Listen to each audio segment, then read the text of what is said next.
This is the Beat of Sports with Marc Daniels.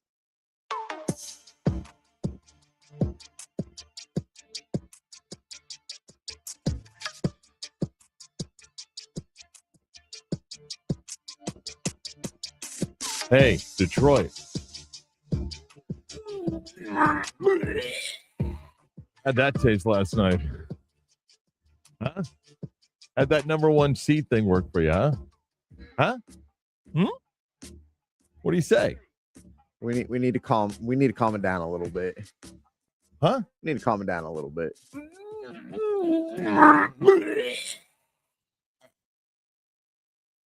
Hey, didn't know we were gonna play until late Friday night. Okay, that's just a lame ass excuse. A little bit physical out there, choppy. Took 38 free throws. Huh? We got a lot of stuff to get to. The Magic game last night beating the Pistons. Table turn. Right? Table turn. Just like that. Yeah. And all the national people and all the basketball savants. Well, we just knew if they were to kind of get it together and play. Yeah. Oh, how you doing, Chris? I'm good, Mark. How are you? Are you? I am. Okay, good. Minus the whole Stephen A thing, but Come on. I move on. You can access this program at FM 96.9 AM 740. Catch us on the iHeart app, no matter where you are. Listen in podcast form, where you go get your favorite podcast. Type of the Beat of Sports on Demand and access the live stream of the show by going on Twitter, 96.9 Game On, or our YouTube page, 96.9 The Game Orlando. Click on the logo and the live button. You can watch the stream of the program as well. Did you have a nice weekend? I did. Yeah? Weekend was pretty busy. Nice. Yep. It's hot. It was. Hit 90 on Friday and disgusting. 80s, near 90 Saturday. It was all warm. Yeah. Hot. But I was indoors most of the weekend, so Okay. It was a good time. Chris won top bowler at a charity bowling event. That's and he right. sent me this picture of a bowling pin. And I'm I proud see of on it. there it says 165. It could So have I been said, better. how many other bowlers above the age of 7 I could have have been you better. competed with? I could have been better. 165 I was know. top score? I know. I mean, you figure there's But somebody. again, in my defense, Yeah. for at least 2 of my throws, I was holding my daughter while bowling. Hey, That's JB kinda tough. Bickerstaff. No one cares about That's your kind of excuses. tough. 160. Like there wasn't some other dad that's like a league bowler that, hit 197 or something. 165? Well, so I had no idea that was a thing. A top bowler gets like a little bowling pin trophy kind of a deal, or else I would have tried. And then the event's over, and my sister, who was helping run the event, she told me that someone else had bowled like a 180 something. So I got Did pissed. we have controversy here? I got pissed. You have a I'm like, bowl off? she was just messing with me. Ah. I was about to get mad. Yeah. If I would have known So that again, there was how a many other trophy, bowlers are the age of 7? majority of them were. Uh-huh. Majority What's of it them like were. to bowl with bumpers? Don't ever insult me like that again. You know how I bowl. I can bowl. 165. And I will. I've said it once. I'll say it again and again and again. In this building, I'm the best bowler. Well, right now there's 6 people here, so I would imagine you probably are the best bowler on the I'll take bunch. on anyone in bowling. All right. Okay. And then I took my daughter to the science center on Sunday. Nice. She enjoyed it. Okay. Got to Good. interact with some kids. She just loves giving things to people. Okay. Nice. So it was a good time. Driving home yesterday, when sometimes you get like not a mosquito, but some sort of gnat or just thing flying around the car, right? Mm-hmm. This morning, I get in the car. It's still there, right? I open every window, give it every opportunity, okay? All 4 windows are down. I'm on I-4, like leave, go. There's freedom out there. Just go, right? And I figure it's gone. I pull the windows up as I'm passing Lee Road to get, and there it is. It's still there. But I do it again. I get off on Mainland. All 4 windows down. Fly to freedom. You have a chance. Go, right? Nothing. I figure it's gone. Close the windows. I pull into the parking lot here, right? As I get out and take my briefcase out of the back, it's as if the bug goes, thank you, and just leaves. And just like, it had every opportunity But it waited till we got here. It's like, hey, thanks, man. And just left. Flew right past me. He had an agenda. He's like, no. I don't want to get out now. I got to go to Maitland. Yeah. My chiropractor is in Maitland. There's a tree not too far from your building. I got to wait. Yeah. I'm expecting to go back after the show. It's like, where are we going? Yeah. I'm not gonna lie. How does it not leave? Don't the air is just all over the place. Don't question bugs. And the bug is just like, no. Don't question it. Anyway. Don't question it. All right. Oh man. All right, we got stuff to get to. The Magic beat the Pistons. I'm telling you, as good as the blowout was against Charlotte on Friday, last night was even a better game. It's on the road. First road playoff win for Jamal Mosley. Paolo was great last night. Orlando's defense looked like the defense of a couple years ago. And it was a total team effort. And it's one game of a best of 7. It has shifted a national narrative where the criticism is on the 1 seed. And it's like, well, yeah, clearly the Magic can win this series. And mind blown, because 72 hours ago, I don't know anybody nationally would have thought that. In fact, it was, please end the season, put them out of their misery, is what it was. I'll be waiting for the Kendrick Perkins video to drop today. So we'll get to that later. Leger Newsable, our good friend who covers the NFL, is going to join us and preview the draft. Got a lot of football news. A lot of news. Even the Giants making some moves. We'll get to all that. Leger will join us in the 11 o'clock hour. We got all the trade stuff that's happening and rumors with the draft coming up in a few days. We do the deeper dive of the Magic win against the Pistons next, but here's everybody's favorite segment. It's almost like an unwritten rule that when you become a father, you become king of the bad dad jokes. What is Forrest Gump's password? 1 Forrest 1. Are you ready to laugh? We know at least one person is. Here's CB's dad joke of the day. Oh, that's so great. I don't know if I could do this all week, but I do have an NFL draft theme related joke. I'm pretty excited for it. Seems complicated. No, it's really not. What does the NFL draft and Aldi have in common? I don't know, Chris. What does the NFL draft and Aldi have in common? They're both places you can get a quarterback.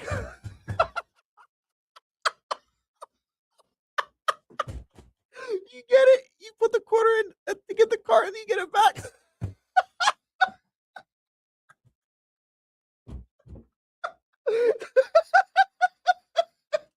That's so good. It never ceases to amaze me. He knows the joke and then says it, and it's as if he's heard it for the first time. I didn't say it wasn't good, but he's laughing like he's hearing it for the first time. That's so good. Wow.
Hey, what's up? This is Pat Lynch. And I'm Taco Bob.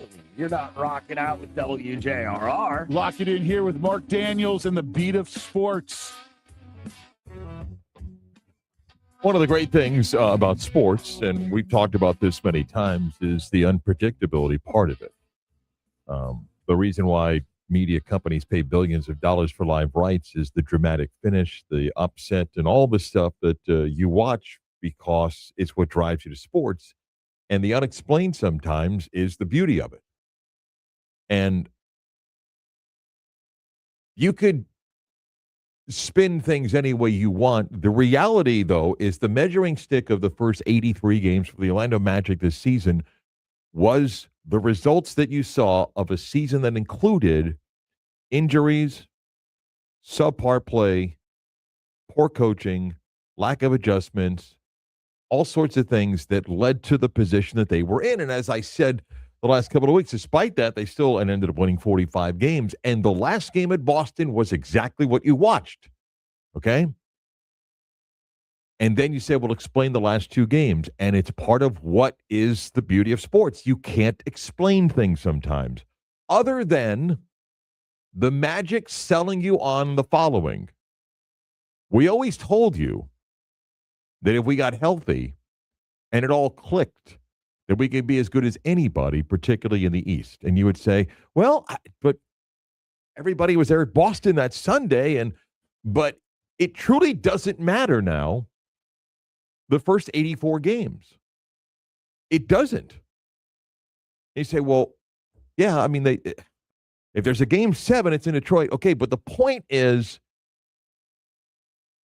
the win last night erases, for the moment, the 84 games that brought them to where they are. It doesn't make Jamal Mosley the best coach in the NBA and give him a 5-year extension. It doesn't mean that what Paolo didn't do right at times during the first 84 games doesn't matter. All that stuff. It's just the point is, the now is all that counts. And last night, I would argue, better than Friday's game against Charlotte. It was the best basketball on offense the Magic played all season. And one of the biggest reasons was ball movement, not stagnant offense, because they didn't need the three last night. They shot 29% from three. That's like Magic basketball. But it was everything else that suddenly made you go, oh, that's the team that we were going to get at the beginning of the season. All of a sudden, the ball moves. The extra pass is made. They anticipate what Detroit's going to do on defense. Paolo's getting to the basket. Defensively, Jalen Suggs looks like the guy that was one of the best defensive players of the NBA and avoided the run on the road that you typically get, particularly in playoff games. The Magic build a double-digit lead. Detroit kind of comes back. The Magic build a lead, but never saw that 13-2 run, 17-5 run that gives Detroit a multi-possession lead, and Detroit goes on to win. All 5 Magic players had 16 or more points last night. It wasn't the greatest basketball game for Paolo, but it was pretty darn good because of how he scored last night. And if you're a Magic fan, that's as healthy as Franz Wagner has looked to me in blank and fill in the blank. I mean, that dude's flying. That dude is doing what he does and got space to take his man to the basket one-on-one. And then on the defensive end, and it was right to criticize him in Wendell Carter Jr. 4 moments in the regular season. But last night, he and everybody else, Jalen Duren was not going to be a factor. Cade went for 39, and the Magic would live with that the rest of the series because everybody else for Detroit last night was ineffective on the offensive side.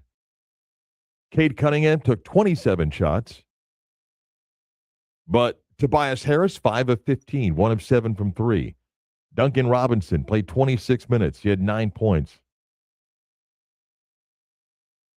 Asir Thompson, 25 minutes, had 8 points in the basketball game. They were not effective, and Orlando's defense was at times elite in that basketball game. Just made it tough on Detroit. I mean, Cade's going to get his shots. He's going to get his points. And You may not want him to score that every game, but you could live with that because it's going to take other guys have to step up and play. And if they don't get Durant going, then they got big problems. And the Magic clogged that up all night. 10 o'clock hour, WY, Jim Orlando, WJR, HD2, Cocoa Beach. Some thoughts. Jamal Mosley, putting it in perspective. And again, it doesn't change the fair criticism of the season. But he's right about last night's game, and he's also right that you can celebrate but make it short because that's what a 7-game series will do to you. That's fine. And that's part of this game. This is a 7-game series for a reason, but you don't want to act surprised like it's not something that you're capable of doing.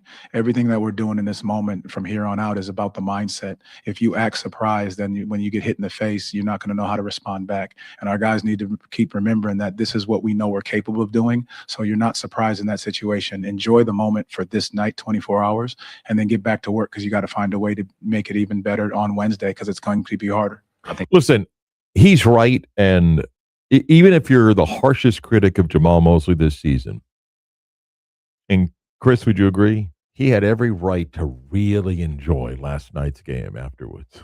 Yeah. Right? Brief, but yes. Again, any coach that tells you, I don't pay attention to the outside noise, is in some way lying because you can't be immune to all of it. And I'm sure there are moments in last night's basketball game while he's locked in coaching his team that he's also thinking, yeah, if I had this group healthy all year. But to add to that, here's Paolo. Also, the first 84 games in many ways just doesn't matter. There's nothing there's nothing you can do to go back and change what happened. At the end of the day, we're here in the playoffs and we have a chance to, go and do what we set out to do since, October. So, like I said, you can't get too caught up in, what happened in the regular season and the frustrations. And, you got to just come together, realize that we're fully healthy right now. And, we feel like we're clicking as a group. And we found something in against Charlotte, with our defense and our energy and our communication. And we know that if we just reciprocate that, we give ourselves a chance every night, no matter who we playing. So, yeah, definitely just a new season and new energy. It is defense, as he points out, and it's always been because this is not one of the better shooting teams of the NBA, not even close, but when their defense is on and the defense is elite, they are very difficult to play, particularly in the playoffs when the game does slow down a little bit. You can be more physical. He was really, really good last night. Tough night for the biggest critics of Paolo, tough night for the trade him and all sorts of things. Again, it doesn't erase what were the legitimate flaws at points during the season, but last night, game 1, 8 seed versus 1 seed, he was really, really good. And it adds to what is a small but impressive playoff resume for him. And that's the biggest jolt of confidence you can get when you have a night like he had last night. Kate Cunningham about last night's game and what now Detroit does. Probably the same. Got to be better. Will be better. I'm still very excited about this series and where it's going to push this team to. So, it's a lot of things that we can learn from this game, and we'll move forward. It'll be better. It is also, Chris, inconceivable to realize they've lost 11 straight home playoff games. You could say, hey, they've lost 11 straight road games. You're like, oh, okay. 11 straight home playoff games. I don't know how you do that. I don't know either. 11 straight home playoff games. And here's the thing, and we say this all the time. If you're the team that doesn't have home court advantage in a series, what do you say about the first 2 games? You just want to get one, right? When you get one, then you want to get greedy. The pressure on Detroit in game 2 Wednesday is massive. Massive. And the beauty of 7-game series is, and I've said this for years, regular season coaching in the NBA is about coaching egos and attitude. What it is. About coaching egos and attitude and juggling injuries. Playoff basketball is where the best coaches earn their money. Stars still make plays, but where coaches and their staffs make their money is what you do from one game to the next, and when game 2 becomes game 3 and 4, and how you say we got to do this, because there's no other scenario where you play somebody 4 consecutive games or up to 7 consecutive games, and that's where coaching comes in to play. And Detroit will look at things and try to tweak some stuff. If I'm Orlando, I don't have to tweak much, because why would I? Yeah, you have to assume they're going to. Fine. I'm still going to make it very difficult for their big to be a factor. If other guys make shots, we'll adjust. We'll adjust. But the pressure on Detroit, in what a lot of people, I'm in this group, I don't believe for a second anybody says, hey, you lose to Philadelphia on purpose and then you beat Charlotte so you can get the Pistons. I don't believe for a second the Magic had that school of thought. But I do think Orlando presents more challenges to Detroit than if they were playing anybody else that was in the play-in. That the Magic can be a more physical basketball team. Their defense, when it's on, is elite. And there's a stretch of the season that it wasn't, but it has been the last 2 basketball games. And you can flip the confidence switch so quickly in anything. In anything. You don't have to be an NBA player in your profession as well. You're low on confidence, something small happens, all of a sudden you feel like, all right, I got a good buy. The Magic probably slept well last night in what was the 3rd game in 5 nights for them, and will feel good. Extra day off and not playing, every other day. Now you got till Wednesday with all the pressure on Detroit right now. All the pressure on Detroit. And a narrative that has changed. And inside the Magic locker room, their mindset clearly is, this is the team that we always thought we could be, with our key pieces healthy. And again, so I think last night's game was far better, more impressive than the Charlotte game. You go, well, they blew them up all these points. Quality of opponent, 8 versus 1. And the way they played, to me, was just a better performance. Winning on the road in the NBA is hard to do. But doing it the way they did last night, not relying on the 3, but yet at times, I think the best ball movement in a year plus. I mean, it may go back to 2 years ago when they took the Cavs to 7 games. It was the best ball movement. And it wasn't about knocking down threes either. And it was the best you could get from 5 because of how he got his points last night. And you could see that Detroit knows they got a problem, because how you're going to defend him, if it's not stagnant, if he quickly gets it and makes a decision, they have a problem. Doesn't mean they can't come back and win. It's why it's a 7-game series. But you have struck Detroit early with the way Orlando played last night. And confidence is a powerful thing. Like I said, it doesn't erase the first 83 games of the season, which includes the loss to Boston, the game at Philadelphia, which wasn't a lack of effort, but they lost. You blow out Charlotte, you beat the Pistons, wire-to-wire lead, it changes a lot of the narrative. And whatever quibbling going on, coach, star player, winning fixes a lot. Winning fixes a lot. Body language tells a lot, And the clips you can watch, the Magic, which, by the way, I'd like to check. Were they cheering on the bench last night? That's going to be a thing, isn't it? It's going to be a thing. Were they pounding the floor? Yeah. Were they screaming out defensive moves and so forth? I mean, I guess that's why they won, right? Because they didn't win because that was a problem. But that national narrative is an interesting one. In fact, it's so interesting. I want to play a couple things when we come back, because there is now this, hey, what I thought about that team, I kind of think differently maybe about that team. As everybody does. I mean, it's sports, right? It's sports. It's why we react the way we do after every game. It's why those that have done it for years tell you, I can't live like that during the regular season because it's an 162 game schedule. But then when it comes down to the next game really matters, that's why we can go from one side to the other side. Everything's miserable. Everybody's got to be fired to, oh, wait a minute. Look what we see here. But a really rough night for the Paolo critics after the way he played last night. More on the Magic's win, a national perspective of it, and some thoughts on that when the Beat of Sports continues next.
What's good, locos? This is Angel from the Monsters in the Morning on Real Radio 104.1, and you're listening to the voice of UCF, Marc Daniels, and the Beat of Sports on FM 96.9 The Game. You want real sports talk? You got it right here.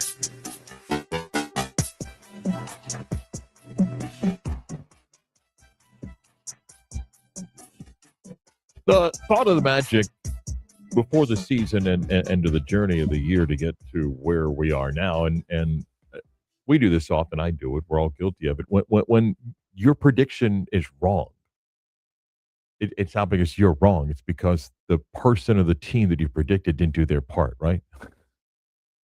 Yeah, we're never wrong. I picked so-and-so to win the championship. They didn't. Well, it's not my fault. I mean, look what they did, right? So there was a lot of that. And as I said, the criticism after 83 games, most of it was valid. I think some was over the top. And I think what was annoying to me was you could just tell some of the national narrative came from people that simply didn't watch the Magic most of the year. You know, even the people that, if you tune into whatever ESPN calls its NBA show, on NBA Today, whatever it is, NBA Live, I don't know. And Chris and I were talking about this last week. It's not like the Magic were a big topic of discussion throughout the season. The only time we discussed the Magic was, hey, Jamal Mosley, disappointment, Paddle disappointment, and then we get fewer games. You get to play in, and there's not a bunch of games. Then you become more critical, okay?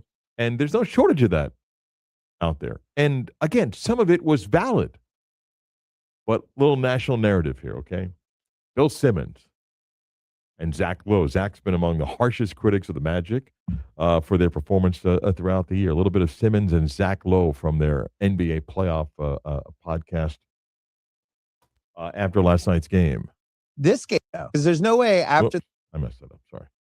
This game, it was like you wouldn't have known who the 1 seed was and who the 8 seed was if you came out of a coma, right? If you just woke up, you missed 6 months of the season, you were like, who's the 1 seed? Was it Orlando? No, it was actually Detroit. Well, Detroit, all the things they do to exert their will and their physicality on everybody else don't work as well against Orlando, because Orlando's as big and strong and nasty as the Pistons are. And you said a key word, which is health. Anthony Black is back and Franz Wagner is back. And maybe that's just part of what this is and why we didn't see this team together the whole year. When Suggs is in and out of the lineup, I've called him the sort of skeleton key of their team before. Their starting five has been good. And he's right, when it comes to the health more. So goddamn on both ends of the floor. Totally. It was so much force, so much speed, so much decisiveness that part of me was like, and I mean this in a sort of backhanded way, are they like the least accomplished flip the switch team in the history of the NBA? Have they been waiting to play this hard all year and they just barely scrounge in by the 8th seed? Because this was a completely different team than some of the bad lay and egg games they've had. I can't even imagine what it's like to be an Orlando Magic fan right now. Because there's no way after the Philly playing game, there's no way anyone could have believed in Orlando after those 2 games. He's right.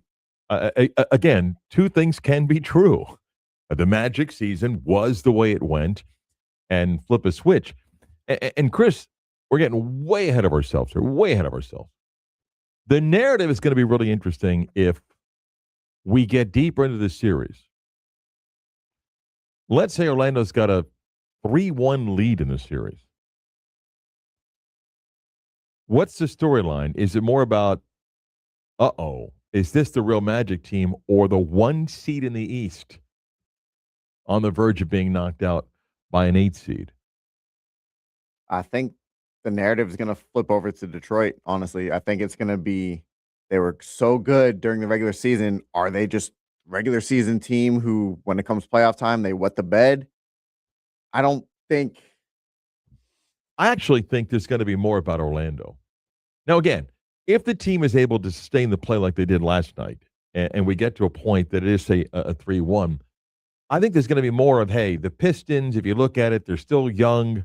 They earned the 1 seed, but not playoff tested, got beat by the Knicks last year, and maybe they're just not ready for it. And, man, this is the Orlando team we told you about at the beginning of the season, and now we're starting to see it. And I actually think that it's going to be more about the Magic's flip of the switch, because then it's going to be, hey, that's not your typical 8 seed, right? Because, years back, the 8 seed, hey, they're barely 500. You pick on the East, you're 40-42, got in the play-in and so forth.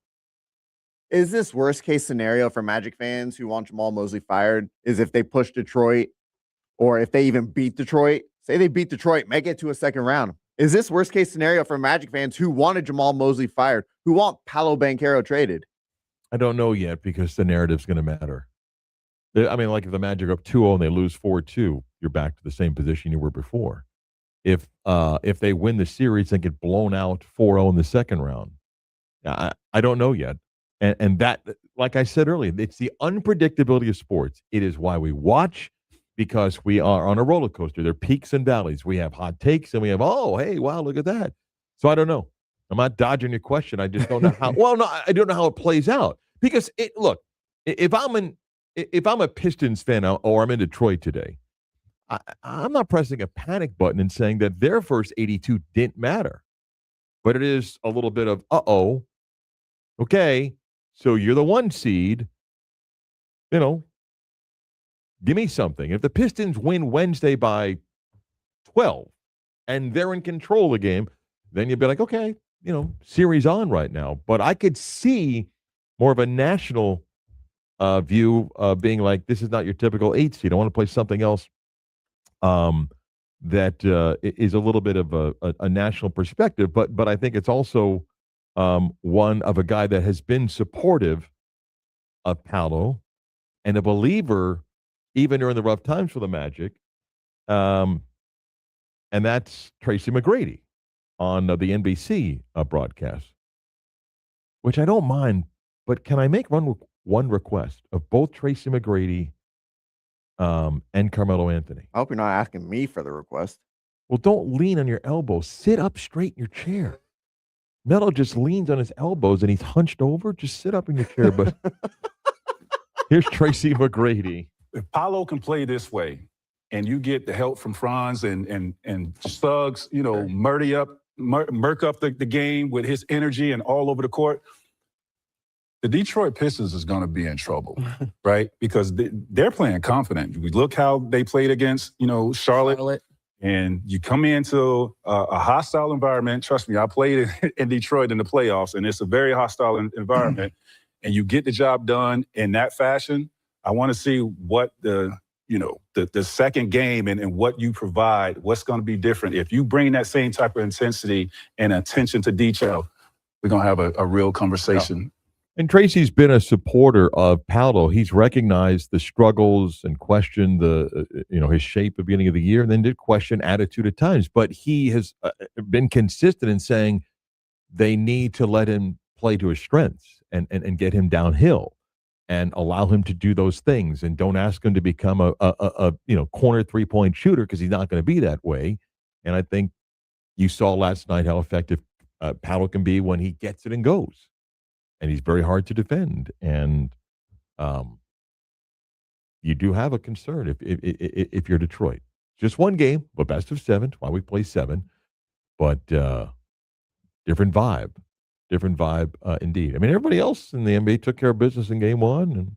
And, home team has that little run. They opened things up a little bit, but it was not the case in Detroit last night. And I get it. They had another game, but, man, they got Magic game in, and we are gone. We are off to San Antonio and Portland last night. It was almost as if Mike Tirico said, I don't care when that game ends.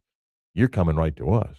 They did brief one question of Franz in postgame, but it was like, get out quickly. Let's get over here it's Tirico time and Wemby time.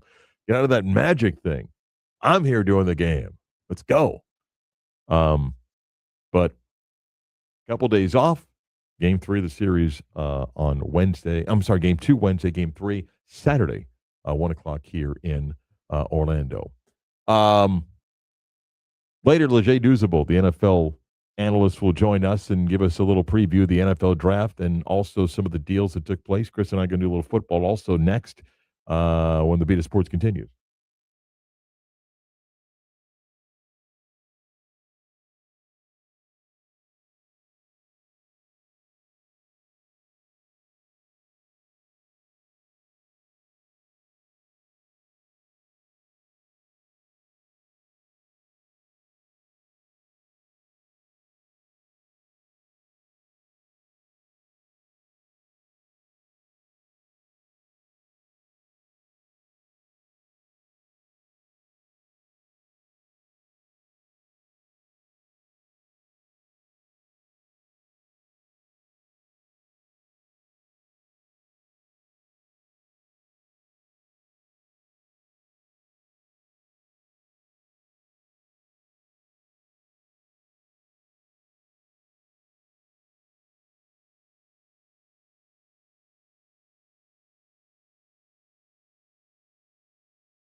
Bit of Sports Marc Daniels on this Monday, FM 96.9 or AM 740, the iHeart app. You can also catch us on the stream at our YouTube page, 96 The Game Orlando. Click on the logo on the live button, and you can also access the stream on Twitter. Go to 96.9 Game On. Bring your Big League Chew. I wasn't sure if I should bring it today or if I need to bring it tomorrow, or you didn't tell me. You didn't give me a day. Bring it tomorrow. I'll bring it tomorrow. I bought Chris some candies last week. Stick a fat wad in my, stick the whole thing. Did you eat any of the stuff I gave you? I did. I ate the buttons. So they're very sweet. I like them a lot. You did? Yeah. So you told me. Old Buttons candy that old people like me know. You take that basically thing of sugar, peel it off the paper. Did it come off the paper or no? No. So I was expecting paper to be torn off with the button. No, you peel the button, but sometimes the paper doesn't come off. Well, that's what I'm saying. Yeah. Like part of the candy stuck to the paper. Oh, okay. So it's kind of like reverse of what you said. All right. But you like them. Oh, and they're very good. addictive, right? You just sit there and just peel it. Yeah. It's like bubble wrap. You just can't let it go down. You just pop it. I had a lot of fun with that. Yeah. I have not tried the sunflower seeds yet either. What about the bazooka gum with new comics? That one will be had today. Okay. Because I want to see what the comic is. Okay. And then the pack of Big League Chew. So tomorrow, bring the Big League Chew in, and then at some point in the show on the stream, Chris will put the whole package of Big League Chew in his mouth. Yep. Okay. All right. Seems like a waste of money, but I'll do it. A waste of money? Yeah. You didn't pay for it. I know. I don't like. I think I paid $250 for the pouch. Okay. Worth that in entertainment alone. You know? All right. Fair enough. Especially if you're like, I don't know, you vomit all over the place and everything. You can watch that in the stream. You don't need to. You're not going to see me vomit. It's not broccoli. I mean, have you ever put a complete package of Big League Chew in your mouth? No. No? No. I was just, again, take like a fat wad and get like a big wad in the cheek. Yep. And then you do the. Okay. Before I get a little football, Mm-hmm. A listener, viewer, fan of our broadcast for UCF baseball has heard myself, my broadcast partner, Stephen Branca, talk about, hey, if you're grilling and you want to bring food by and so forth. So somebody made and gave to somebody on a marketing team a big Tupperware of homemade chocolate chip cookies. Nice. And they put a little sticky note on there that just said to Stephen and Mark and the crew, here you talk about food, here you go. But they didn't leave a name. So I have no idea who gave the cookies. We thanked them on air and said, thank you so much. How many cookies did you eat? Well, he or she made like 2 dozen. Okay. Now I shared. I mean, we shared with everybody else the press box. And I think there was like, I think I took like 8 home. And I had one last night. My wife had one. Okay? Is it bad that I was really hoping they would have been like special cookies? What do you mean, like with weed in them and so forth? Just tripping out on a broadcast. Gummies inside, and with a 6th inning, I'm calling like 9 pitches at once. Here's the first pitch. It's full count. I don't know. They were normal. And actually, the person who brought the cookies said that they tasted one themselves and it tasted normal. Anyway, is it wrong of me, though? Because I brought them home. Mm-hmm. It's a great piece of Tupperware, and you just don't throw out Tupperware.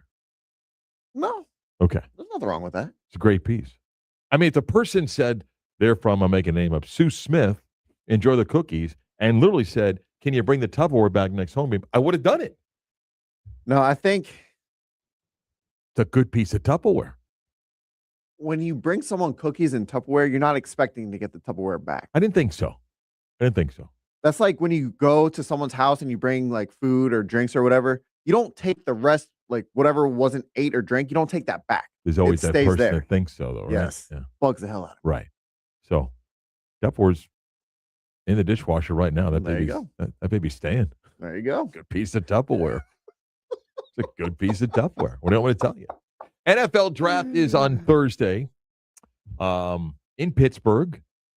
And Chris, the G-men make a big deal Dexter Lawrence, who's been one of the best defensive tackles in the NFL the last few years.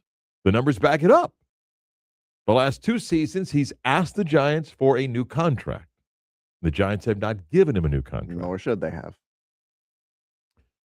Nor should they have given him a new contract. Because he just signed a 4-year deal. Okay. And then a year after, you want a new contract? What are we doing here? Well, he's doing what NFL players do in a league that doesn't have guaranteed. Absolutely moronic. Okay. I'm just saying, though, that he does what others do. When players that play your position get these massive deals, you go back and you ask for a deal. The team doesn't have to give you a new deal, and the Giants didn't. He was seeking a deal that had guaranteed money. He was looking for 4 years guaranteed over $100 million, okay? And the Giants made a decision, apparently, that they weren't going to pay him, and then made a surprise trade.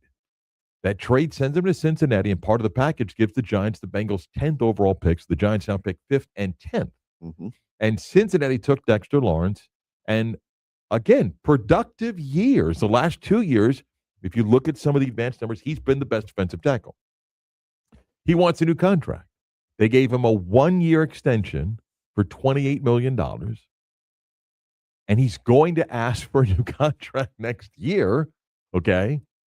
But he gets the 1-year deal to go to Cincinnati, who opted to not give money to another key defensive lineman for them, right? And the Giants do not have to pay Dexter Lawrence a 4-year deal with probably at least $100 million guaranteed. They could draft a defensive player who won't be as good as Dexter Lawrence right now, but get that player for at least 4 years under contract. So can I say this, being a bit biased towards the Giants, I actually really like this move for the Giants. Dexter Lawrence was a very productive player for them. The investment, though, would not be a smart use of money for a team that needs a lot of pieces. And now they have the ability with 2 top 10 picks to draft what you plan on would be 2 long-term starters. If you want to get a defensive player, you'll have options at 5. If you want to get a wide receiver, you have options at 10. And the Bengals are stupid. Took a guy that is going to be productive, because he'll be productive anywhere. But he's going to ask for a long-term contract with guaranteed money north of $100 million on a team that typically doesn't do deals like that if you're not Joe Burrow or a wide receiver. Historically, it's cheap. And they're back in the same position where the Giants have been in 1 year. And the last I checked, Dexter Lawrence doesn't play offensive line, so won't block for Joe Burrow. But okay, have at it. I asked you this off air during the bridge. Are the Bengals the worst run team? Are they worse run than Cleveland? Because this deal makes absolutely no sense. No, they're cheaper than anybody. I'm not quite sure. But how does this deal make sense for Cincinnati? It does not make any sort of sense whatsoever. And if you're the Giants, if you're a Giants fan, I'm ecstatic. I mean, you could go potentially Jeremiah Love at 5. You can go Caleb Downs at 5. You can go not Arvell Reese, but you can go an elite player at 5 and probably grab another. You can get David Bailey. You probably get another elite player at 10. Or if you want to trade back, get more picks. They're in such an elite position right now that I'm ecstatic for the future for the Giants. By the way, I don't think the Giants are done yet. I think the Giants would love to unload Kayvon Thibodeau. I've seen that, and pick up another pick. From what I've seen today, anyways, they given the Dexter Lawrence trade, they probably will end up probably keeping. not, but you know he's underperformed. But again, I like the deal for the Giants and for Cincinnati. Saves them a headache. Well, again, you're not spending that money on that one position. You're now going to have other dollars to spend elsewhere. And again, I pointed this out, I think maybe during On the Mark, Off the Mark a couple weeks ago. The entire time Dexter Lawrence has been in New York, they made the playoffs one time. Their defense has not been. He's been their best defensive player. But the defense around him has not been very good. Their linebackers are below average. Their secondary has been among the worst in the National Football League. So it makes no sense to pay him. Just like it makes no sense for the Browns to give Myles Garrett the contract that they did, because their team as a whole is terrible. They need a lot more pieces than just Myles Garrett. Right. I mean, the Giant defense today is not as good with him gone, but it isn't just about the one season. It's not that they recognize, his talent, but it's about building and getting younger. And you're going to give him, because when the Bengals are going to be asked to give money, he's another year older. And for defensive tackles, there's a life shelf to that. So it's very interesting what the Bengals did. I don't understand why they made this deal. They chose to not give money to a certain defensive end that is playing for who? Their division rival. Right. Who's now probably going to have added motivation. Oh, you want to bring in a new guy and give him money, but you won't give me money? Yeah, I'm going to show you who's worth it. Okay, just 2 games. But so? Yeah. The other bit of football news, Adam Schefter said likely after June 1, A.J. Brown is going to be moved, and the team most likely to take him would be the New England Patriots. I won't do the joke that I did earlier. That was a good one. That was a good one. I said, Chris, guess where guess where the Eagles get back, and I won't. I'll show some class. But can't set people up like that and then not. But that is interesting. One, you would be reuniting coach and player, as A.J. Brown played for Mike Vrabel in Tennessee. It would add a weapon for New England. There's no question. It gives Drake May a legitimate threat since you're out of the Stephon Diggs business. And you would think a happy A.J. Brown with some new money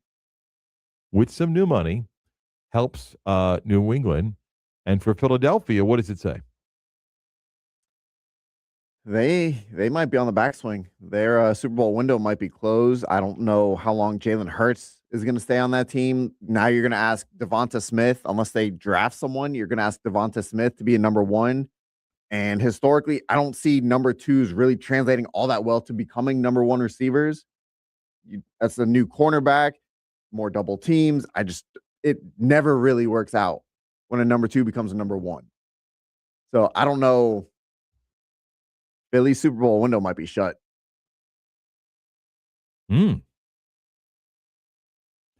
It does seem like Philadelphia wants to rid themselves of what they believe has been a problem. I still have another one on the roster. But there does seem to be a little bit of the vibe in Philly. And I will say this, if Howie Roseman, who's really good at his job, is kind of thinking along the lines of Chris, is how do I pivot quickly? Not bottom out. How do I pivot quickly? They've got a lot of money invested on the defensive side, He's got a running back that's another year older. That's costing them a lot of money right now. Doesn't want to pay the receiver what he wants, so you get rid of him. And I don't know what the short, long-term deal is with Jalen Hurts, but it does smell a little bit like Philadelphia is trying to see how do we pivot quickly. Well, I'm pretty sure they're going to start becoming cap strapped. Yes, with all their restructures yeah. The Piper's coming. It's time for him to get paid. I like when the Piper called. Yeah. It's time for him to get paid and all these restructures. And again, Philly got 2 Super Bowls in this run. Yeah. It's been a great run for them. And now, again, they're starting to lose a lot of pieces. They lost a lot on defense. You trade away A.J. Brown, or potentially trading away A.J. Brown. I don't know what you get for him. I don't know if New England's willing to part with, a 3? Don't know. 4? You're not getting a second for him, are you? I'd be surprised. And based on Schefter, it's a new calendar year money move. So any pick would be for the 27 draft, not for the 26 draft. So, again, for New England, I actually think it's a pretty good deal. Now they got to figure out the money of what A.J. Brown, wants and how to make that work. But it's an upgrade, assuming you get him wanting to play versus Diggs, and they clearly were out of that business. Well, you mentioned A.J. Brown will be happy. New money. How long does that happiness last, though? I don't know. Because that's always a thing. Wide receiver divas are hard to figure out. They're hard to figure out because you can't say it's about winning. He was moaning when they were winning in Philadelphia, right? Hell, the fans are moaning in Philadelphia despite winning. Well, but I do think if you're Drake May, you like the idea of the upgrade. Yeah, no, AJ Brown's an elite receiver. Yeah. He's an elite receiver. We'll do more on the draft when Lejay Duzip will join us about 11:15 of the program and get his thoughts on the Jets at 2. He's still piped in everything with the Jets and everything else happening around the NFL as we get set for the draft on Thursday with round 1. And lots of rumors swirling. Would the Cardinals take Jeremiah Love? 3. Not even give the Titans a chance. Yeah. A little of that going on. Yeah, I saw that. I don't know. So they're done with Trey Benson. I don't know. That's what you're telling me, or what they're telling me is But they're doesn't done that with Trey always Benson. happen? Every year there's a player that you would think a team would pass on because they have other needs or somebody that spot. You're like, well, I guess maybe they could take him there. And you do have a new coaching staff, and maybe the sense is, hey, we're going to take somebody that we think is going to be a special player. Happens every. So they're out on Trey Benson, and then James Conner, is he going to get traded, or he can't stay healthy? No. And maybe it's all just a smokescreen, but I honestly think Arizona trades down. Oh, a number of teams that wouldn't mind that. Mhm. Number of teams that would not mind doing that at all. All right, we'll get to all that coming up in the 11 o'clock hour. Again, the Magic win last night. Game 2 of that series is Wednesday in Detroit. Game 3 Saturday in Orlando. It's an afternoon game at 1 o'clock as the Magic knock off the Pistons last night to get Game 1 of that series. 11 o'clock hour kicks off with the news next.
Let's really do the news. Yes.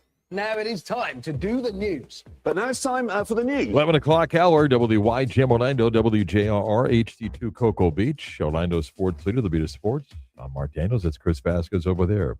Well, the Magic have indeed flipped a switch from what was a frustrating 83 games of the season.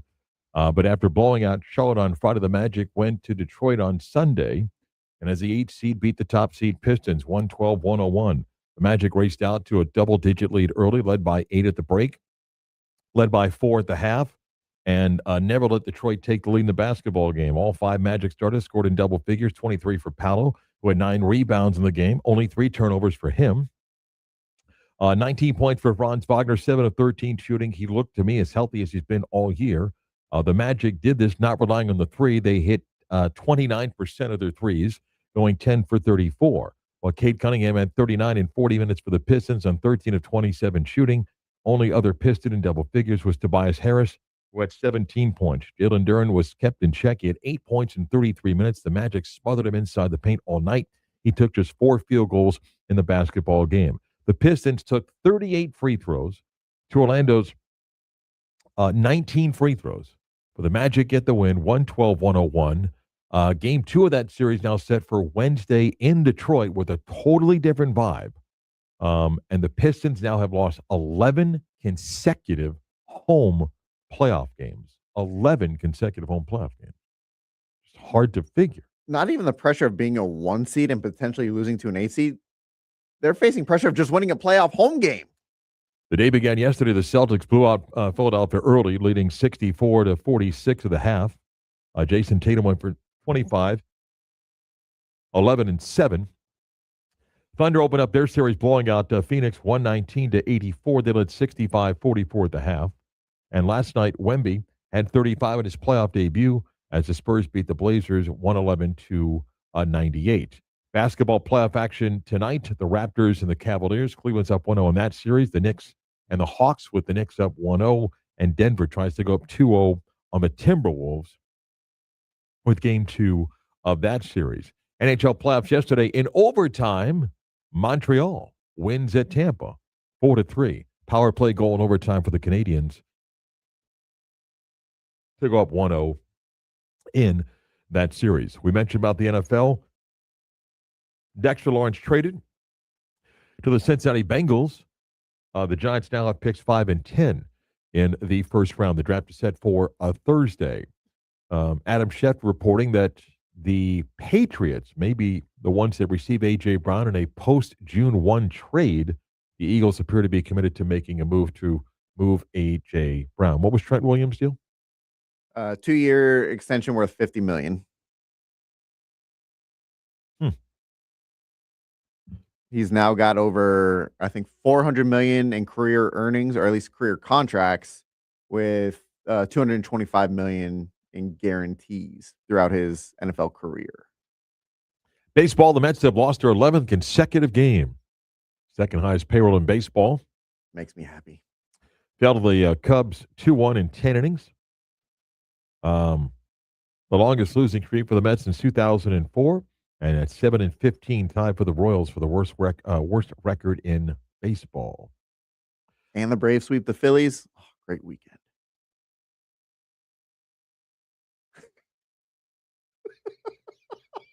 The Yankees swept the Royals. You don't hear me going into an in-depth breakdown. Did you sweep the Red Sox? No. The Braves swept the division rival. The hated division rival, Philadelphia Phillies.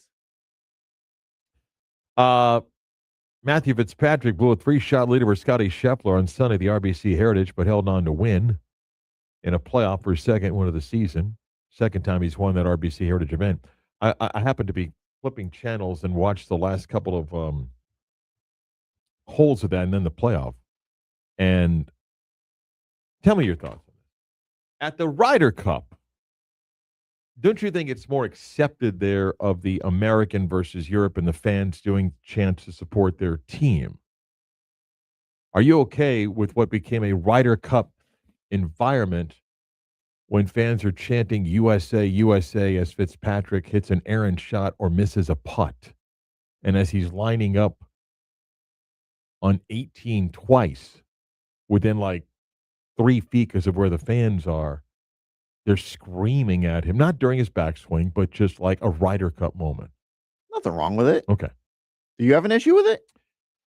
He said he understood, and I guess I some stuff is okay, but I do think in watching it live, and you didn't and you wouldn't, it's a little bit over the top. Like the USA chant is okay, but there's like some people around him, just because the way the camera zooms in, they're like, you drunk idiot. Like, just grow up. To me, there's something wrong with the guy, and I'm guessing in his 40s, holding his beer can, yelling at Fitzpatrick, celebrating his bad shot. Like, grow up. The USA chant, I guess I can live with, but just like the group of guys that want to flash back to their frat days, like, yeah, screaming, anti-European stuff to the guy. Yeah, I guess that's kind of obnoxious and annoying. But you're always going to have those drunk idiots in You will. any event. You will. And it's, it just comes from off the top rope. By the way, yet it's not, but it will be. The NCAA is going to sponsor flag football for women. Okay. So right now, there are a number of schools that play flag football that field teams of women, but it's not an NCAA sanctioned sport. But in the national championship yesterday for the teams that play, UCF beat Florida. Yeah, suck on that, Florida. For the flag football championship. Not yet a NCAA sanction. Booyah! Yeah. So that went down. Boston Marathon's going on as we speak. And Chris, a sign that the world is ending. A humanoid robot named Lightning won a half marathon for robots on Sunday with a faster time than the human world record of the half marathon. The robot did it in 50 minutes and 26 seconds. The human record is 57:20. Okay. What I want to know is, was wagering allowed? I'm sure it was. Probably was. Yeah. What about the video? Did you see the robot who? By the way, the performance is remote controlled. It was like they just let the guy run free. Did you see the video of the robot who I guess went to start running and tripped over like something in the road and then fell and broke? No, I didn't see that. Oh, I'll have to send that to you. Really? Yeah. 75,824. That's how many people watch Inter Miami beat Colorado in Denver, the second largest crowd in MLS history. Obviously, Messi was the big draw there. Orlando City lost 1-0, which is somewhat optimistic. They only lost 1-0 this past weekend. Shohei Ohtani extended his on-base streak to 51 games, third longest streak in Dodger history of consecutive games of getting on base. The record for consecutive games of getting on base is set by Ted Williams, who did 84 straight in 1949. That's a lot. All right, NBA playoffs, NHL playoffs tonight for your viewing pleasure. We come back. Leger Douzable, the former NFL player, now NFL analyst, takes a look at the draft and some other NFL news for us when the Beat of Sports continues next.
NFL draft a few days away, and busy time of the year for the league, and no better time to talk to our good friend, 10-year vet of the NFL, and now NFL analyst, Lejay Duzable, was kind to join us. Happy draft week. How are you?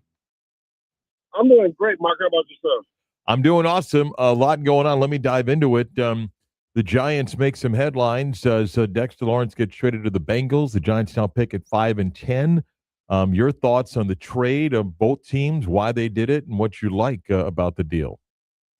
Yeah, I thought this was a massive deal for the Cincinnati Bengals, and people will say that's a lot of draft capital for a nose tackle. Well, I would tell them to go watch the film and see the impact that Dexter Lawrence has. Sometimes it's not just about what's in the score box; it's about freeing other people up. There's no, I would say there's no realm where I think Brian Burns has the year he has about Dexter Lawrence being in the middle of that defense and doing what he does, manning double teams and sometimes even triple teams. Mark, I talked to a lot of players in the offseason and talking to some of the top interior offensive linemen. Dexter Lawrence is still probably the most feared deep tackle in all of football. It just seemed like the relationship had grown sour. But then, talking about this extension that he got, it really wasn't that lucrative as far as what people thought he could get. So that kind of lets you know that maybe it was just time, and Dexter's wanted a fresh start. So the Giants get some draft capital. The only thing is, it's going to be really hard to replace a guy like Dexter Lawrence in the New York Giants. Okay, but let me ask you this. He's likely going to ask for a new deal again next season in Cincinnati, and they're going to have to spend a ton of money to keep him. And you know the history of the Bengals. So are they going to be in a spot next year going, I don't know if we can keep him? And is it a one-year deal? No. So what they did is they added in a one-year extension. They actually own his rights for the next 3 years. He's only making about $23 million a year, and that's why I alluded to this made it seem like he just wanted a fresh start. Also, he's going to be playing with one of his best friends in B.J. Hill, who was drafted to the Giants with him and then got traded to the Cincinnati Bengals. So to me, this was more of Dex just wanting a fresh start. Yes, everybody sees that one-year extension, but that deal goes through 2028. So when you look at his annual average per year, Mark, it's around $23 million if you add that 1-year, $28 million extension. This isn't just a one-year extension. It's tacked on to the 2 years he had left on his deal. Let me get your thoughts on the Giants now, who have picks at 5 and 10. What do you see the Giants now doing? Yeah, so now you have the ammunition to really kind of bolster this roster. My latest mock, I just finished it last night. Very excited about it.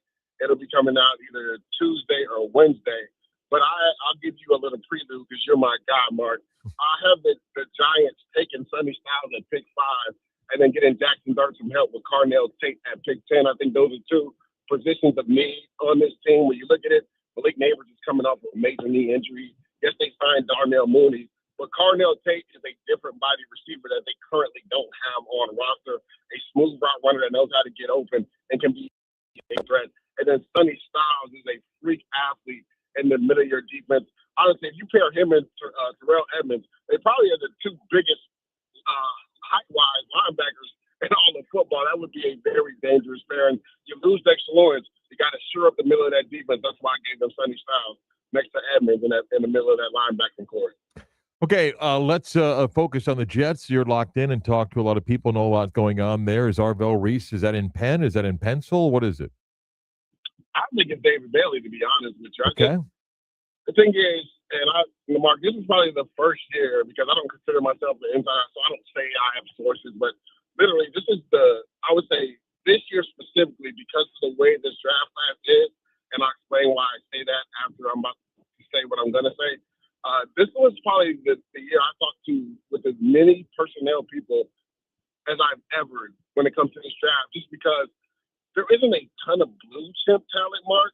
Like talking to some people, players you get it around pick 16, 17, Mark, you're going to be able to get that same quality of player around 50-something, right? So usually I'm a rules over exception guy, right? That's how I live my life. That's how I evaluate. And I think teams get in trouble when they try to live in the realm of exception over rules, right? The thing about Arvell Reese is I think he's going to be a really good off-ball linebacker that you can use situationally in some pass rush scenarios where either you mug him up over the center or guard. That way you make sure you get 5 one-on-ones across the board, and he can be like a quarterback spot. Or he's going to be a really good blitzer that you can stem out late and blitz him off the edge. But my thing, positional value is you just don't take off the linebackers in the top 5. But then talking to personnel guys in the league, Mark, they're telling me, dudes, you got to get out of that mindset this year just because it isn't top heavy with talent with this draft, right? Literally after pick 10, it's going to be really interesting to see how teams view some of these players in this draft. So with Arbor Reese, if I'm Aaron Glenn, I'm going with David Bailey. This is instant pass rush impact. The Jets only got 26 sacks last year, Mark. That was 31st in the NFL. For people that don't know, there's only 32 teams in the NFL. They didn't come away with 1 interception. Well, you know what happens when you're taking the football away? It's speeding up the quarterback's clock. The Jets didn't do that at all.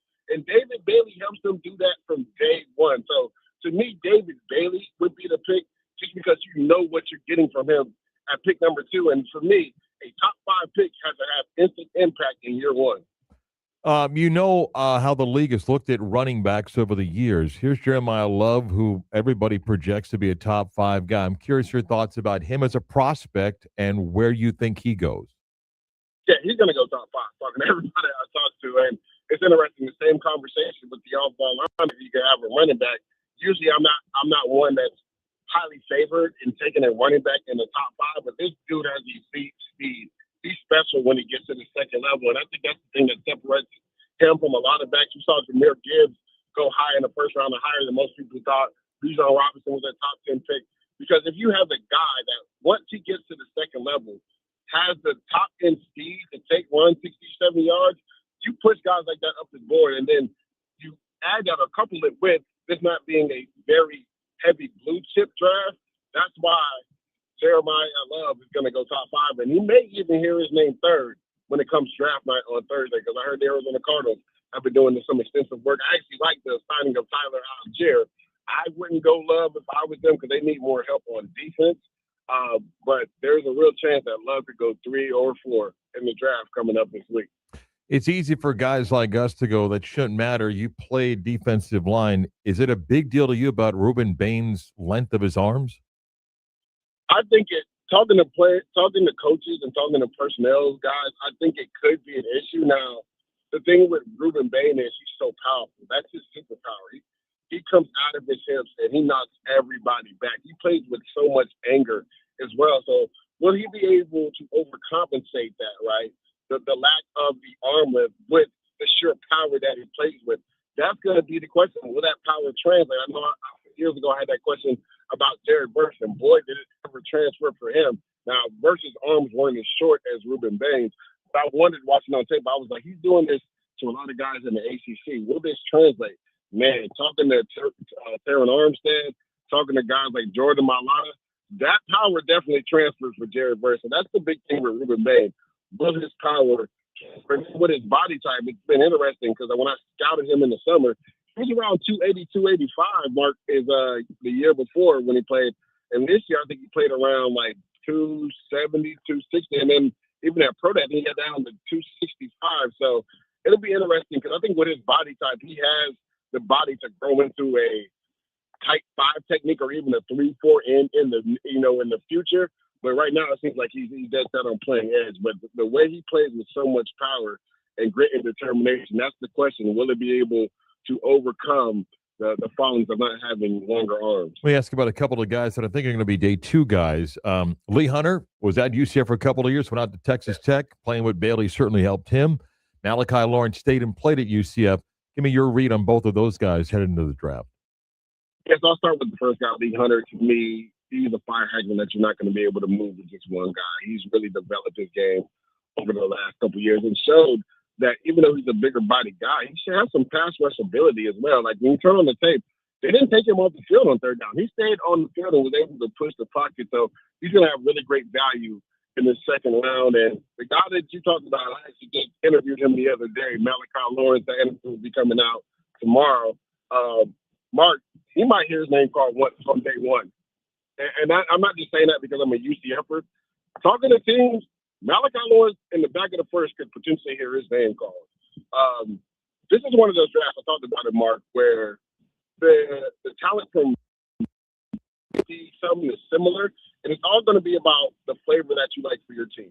Teams are going to lean to cleaner prospects, and Malachi Lawrence is a clean prospect on the field, off the field. Fluidity in his hips, has a high motor, can play with power, can play with finesse, and has really good bendability on the edge. So teams always need guys in the trenches, and Malachi Lawrence is a guy that, while this process was going, when the season first ended, I think I had him as a third round, then he went to the East West and shredded there. I moved him up to the second. Talking to teams lately, there's a real chance Malachi Lawrence goes in the first round. There's always players that maybe draft so-called experts are not high on that you watch and you talk to people. Yeah. Is there a name or two that you're like, I don't care where he goes, this guy's going to be really good? Yeah, there's two guys, and leave it to me to talk about defensive linemen, right? So Nick Barrett, the defensive tackle from South Carolina, a lot of people haven't talked about him in the media. Teams love this guy. In this draft class, there's a lot of penetrating three techniques, but those guys are going to probably go rounds 3 or 4. And then there's a lot of nose tackles. We talked about, Lee Hunter, Caden McDonald, like Christian Miller. Those guys will probably go early on day 2. Nick Barrett is a guy that can go second or third round that nobody's talking about because he's a combination of the two.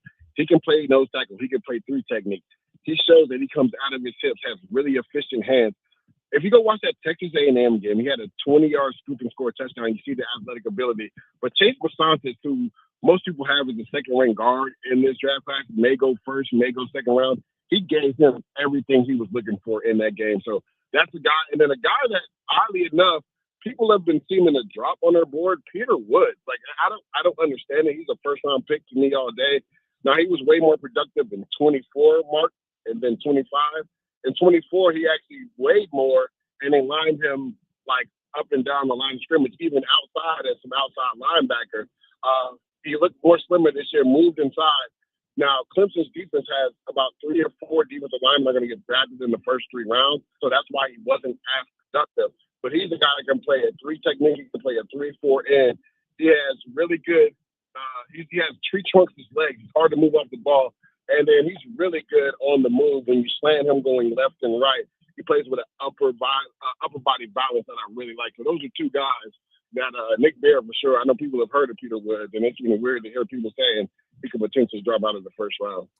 Mendoza goes 1. Where do you sit on Ty Simpson? Where do you think he may go, and is he going to get overdrafted?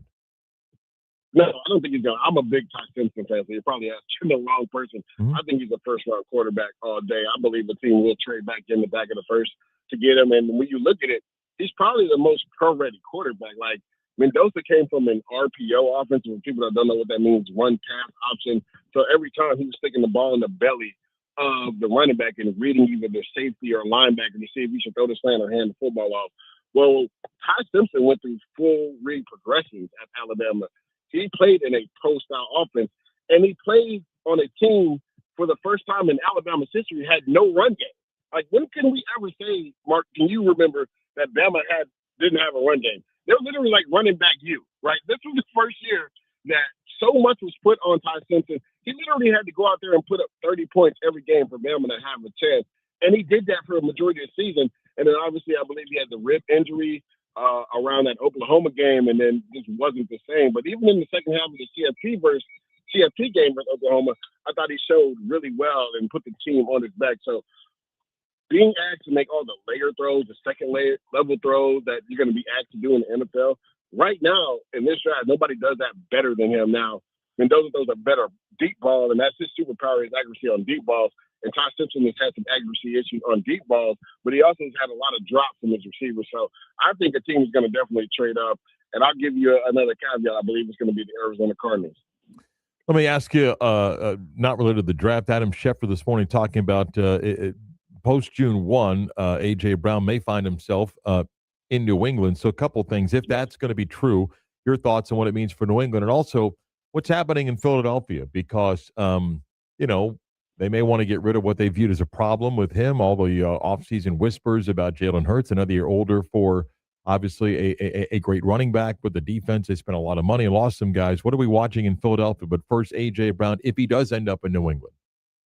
Yeah, I mean, the only thing is, like, because the way his contract is constructed, it would be around June 1st or post June 1st, right? Because Philly would have to take a ridiculous cap hit if he got traded before that. So to me, as a Harry Roseman, I've been saying this, like, I get people who are saying they feel like the relationship is severed, but man, winning, changes everything. And honestly, in this iteration of the Philadelphia Eagles, I don't know with this cast of players how many more years they have a chance to make this run. Why would you not just keep AJ Brown for one more year and then potentially trade him the next year? Because if you trade him post June 1st, you're not getting any draft capital to help you this year. That's going to be 27 draft capital. So if you feel like with this team that you currently have constructed, Saquon's getting another year older, your offensive tackle's getting another year older, why would you not just keep AJ Brown on your team for one more year?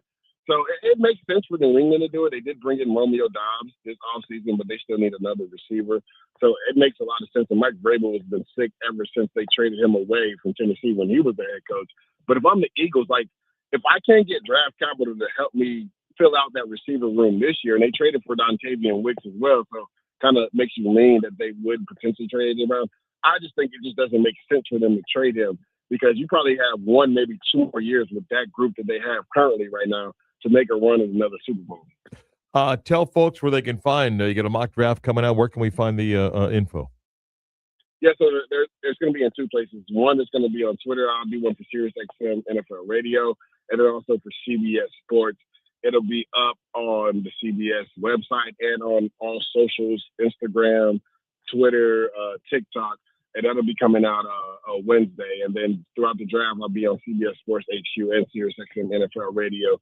I give my thoughts and analysis as we get closer to draft day, which is coming up in a few days. How's the golf game? It's getting there, man. After Stafford, man, I'm going to be out there 3 times a week, so I got to get ready for our UCF Knights varsity golf tournament that's coming up in about 2 weeks. So I'm about to get out there religiously the next 2 weeks. Thank you, my friend. Enjoy the draft. We'll catch up again soon. I appreciate it. Appreciate you, Mark. LeJay Douzable. He's on X or Twitter at LeJay Douzable. Dude's locked in, man. Just I say this all the time. I love LeJay, and he works so hard at his craft, and he is connected, man. I mean, you want to get a phone and check out the contacts. That's it, man. That dude is all the time. Not bragging, but like he'll text me and, hey, what's going on? No. Like he'll say, hey, what's happening to UCF and stuff like that, and then I'll just text back, how you doing? Oh, I just got the phone with so and so, and you're like, really? Like, yeah, talk all the time and so forth. Like, oh, yeah, this guy, that guy. So locked in. Couldn't be happier for LeJay and the good work that he does. When we come back, a little bit more the Magic with their win last night. Somebody was right on Friday, but a couple of things, so we'll review that when the Beat of Sports continues next.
On Friday's show, we do a little segment called What We'll Be Talking About on Monday.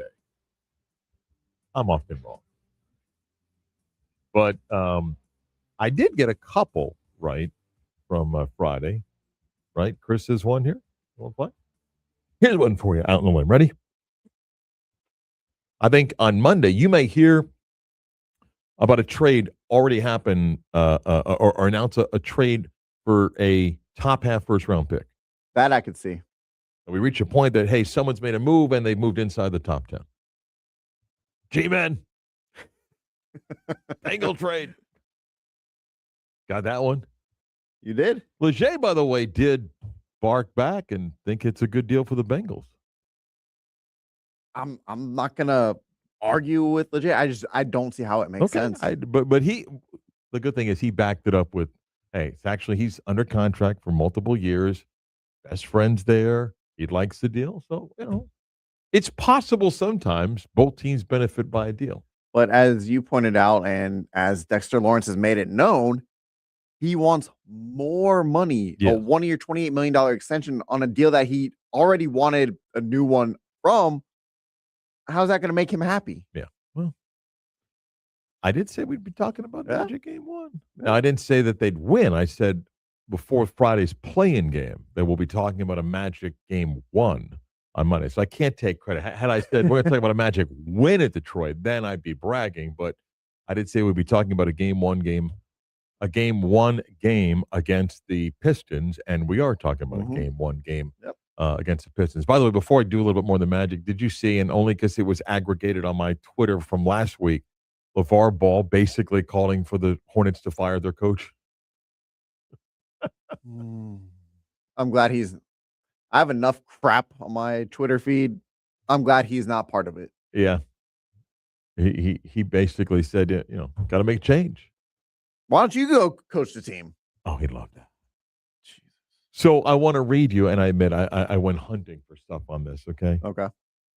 And when you go hunting for stat hunting, you can find stuff. Graham Couch writes for the Lansing State Journal. Okay. And he wrote after the Magic's win yesterday. He tweeted that back in October, Orlando was plus 600 to win the East. Detroit was plus 1,100. Okay. And says during development, et cetera, Orlando's dysfunction injuries led to this 1-8 seed difference, but the talent isn't that. Magic are like that underachieving 8 seed that's dangerous in the NCAA tournament. Luckily, it's a series. And he added, Detroit, I think, will get it done in a long series, and maybe he's right. But then goes, but the number 1 seed should get to choose its best first-round opponent. Because the Magic were top 3-4 favorite in the East entering the season because pound for pound, they've got some dudes. This is the 8th most capable team. Basically say, hey, let the Pistons who they get to play. Uh-huh. What? You're looking at me like, listen, man. Game 1. If you think the Pistons are going to win, then don't be worried about it. And if you're like, well, but Orlando was... So, teams have injuries. The Pistons, because they're the number 1 seed. His point is that if you're the 1 seed, you should get to pick what team you want to play. That's not the first time someone's ever suggested that. I mean, on the 10 million podcasts over the years that Bill Simmons has done, he'll throw out crazy ideas about that, like you should get to pick the opponent, and or the idea that a 1 seed, or the idea that the 1 seed should get 5 home games in a best of 7 in the first round and things like that. Like, what the hell are we doing? Hey, if you guys want to change the format, do it at the end of a season, change the format. But the thing is, well, before the year, the Magic were a betting favorite more than the Pistons were to win the East. Listen, Detroit won a ton of games. Not by accident. They won a ton of games. Yeah, but the Magic had a ton of injuries. The Pistons lost Cade Cunningham late in the year, but not as many injuries as the Magic. 1 game. Panic. That is the dumbest thing I've ever heard. It's panic. Wow. Yeah. But like I said, it's why you play 7-game series. And I do think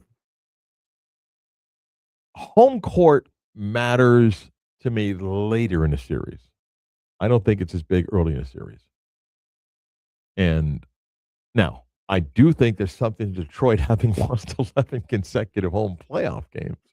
And even if you weren't on some of those teams, it still is out there like, wait, what? How many? Like, yeah, it's 11. It's 11.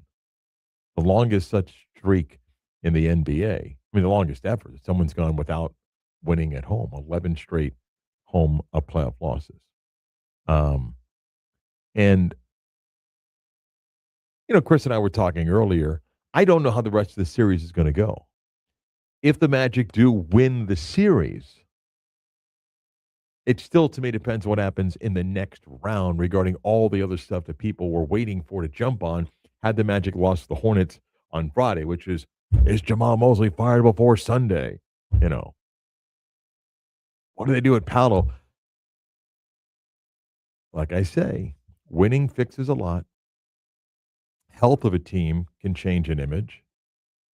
And those questions that everybody had after the Boston loss, before Philadelphia, after the Boston loss, it'll be very interesting to see where we are either in 2 weeks, if there's no second round, or it's basically a month by the time he gets to the first 2 rounds of the NBA playoffs. And then how everybody feels.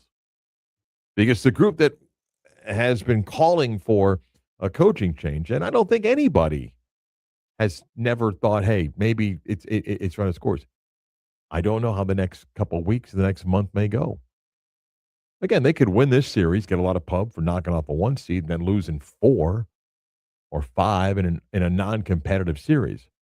But if they win this series, and if they went, let's say they lost the Cavaliers in 7 in the second round, I don't know what the vibe is. No, I think it's not that easy to go, well, we're going to blow this guy out. What? No, I think it would be the same as what it was going into this year, because then the Magic play the Cavs pretty tough last year. Well, and then you're banking on health. Yeah, and you're going to go through that whole season. It's look, that's why we follow sports, the unpredictability of it, and a team that everybody was trashing, and for valid reasons, because of 2 games. That's what 2 games can do. They blew out Charlotte. They led from start to finish against Detroit, and they can tell you this is the team that we were trying to play with all year. We just didn't get everybody healthy to do it. And after 1 game against Detroit, they get to pound their chest a little bit. Can they do it after 4, 5, 6, 7? Well, definitely, if it's Detroit winning, it's got to be at least 5. We shall see. Back to the wrap on the Monday show next.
Time for the latest news, gossip, trends, and off-the-wall stories.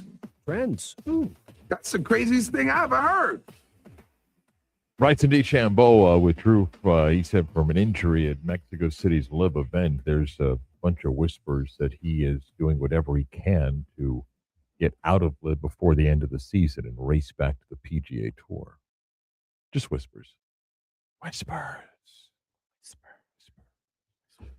Tuesday show tomorrow, Matt Michelle's weekly visit. We'll get closer to the NFL draft. More on that. More guests this week on the draft. And, of course, the Magic. Another day off before Game 2 of the series on Wednesday. Miss any of today's program, go where you get your favorite podcast. Type of the Beat of Sports on demand to subscribe and download. And you can always catch the stream at your convenience. Go to our YouTube page, 96 The Game Orlando. Click on the logo on the live button. You can access the stream and watch back whenever you want. Thanks, Chris. See you tomorrow. Yes, sir. Chris produced. I'm Marc Daniels, Beat of Sports.